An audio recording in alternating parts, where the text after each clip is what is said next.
அனைவருக்கும் வணக்கம். நியூமராலஜியில் எல்லாரும் பேர் வைக்கும்போது அந்த பிறந்த தேதி அடிப்படையில் தான் எல்லாரும் பேரை வைக்கிறாங்க. அது பார்த்தீங்கன்னா ஒரு சிலருக்கு ஒத்து வருது, பெரும்பாலானோருக்கு சக்ஸஸை தருவதில்லை. காரணம் என்னவென்றால், நியூமராலஜி படி பெயரை அமைத்துக்கொள்ள பிறந்த தேதி மட்டும் போதாது.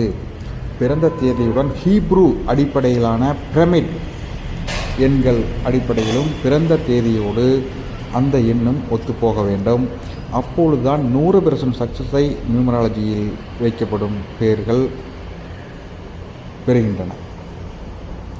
அதாவது இப்போது பிறந்த தேதியின் 5 என்று வைத்துக் கொள்ளுங்கள். பிறந்த தேதியின் 5, லைஃப் பாத் நம்பர் 5, இது நம்முடைய சுவாதீனம், அறிவு, இவற்றையெல்லாம் குறிக்கிறது. அதே பெயரின் 8 என்று வருவதாக எடுத்துக்கொள்ளுங்கள். அது ஸ்ட்ரகிள், தடைகளை குறிக்கிறது.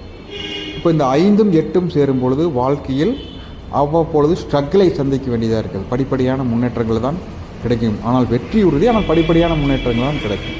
அதனால் நியூமராலஜியில் ஒரு தனி மனிதருக்கோ அல்லது ஒரு நிறுவனத்திற்கோ பெயர் வைக்கும் பொழுது பிறந்த தேதி அடிப்படையிலும் இருக்க வேண்டும்.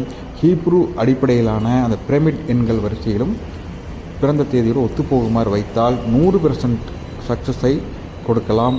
இது நீங்கள் அனைத்து வாழ்க்கையில் வெற்றி பெற்ற அனைத்து நடிகருடைய பெயர்கள், தொழில்களுடைய பெயர்கள், அல்லது அரசியல்வாதி பெயர்கள் இவற்றையெல்லாம் எடுத்துக்கொண்டால் அவர்கள் ஹீப்ரு மொழியில் அமைக்கப்படுகின்ற பிரமிட் அமைப்பிலான எண்களோடு பிறந்த தேதி எண்ணும் ஒத்துப்போகுமாறு மட்டுமே அவர்கள் பெயர் வைத்திருக்கிறார்கள். அவர்கள் தான் 100% சமுதாயத்தில் சக்ஸஸ் பண்ணியிருக்கிறார்கள். செக் பண்ணி பாருங்கள்.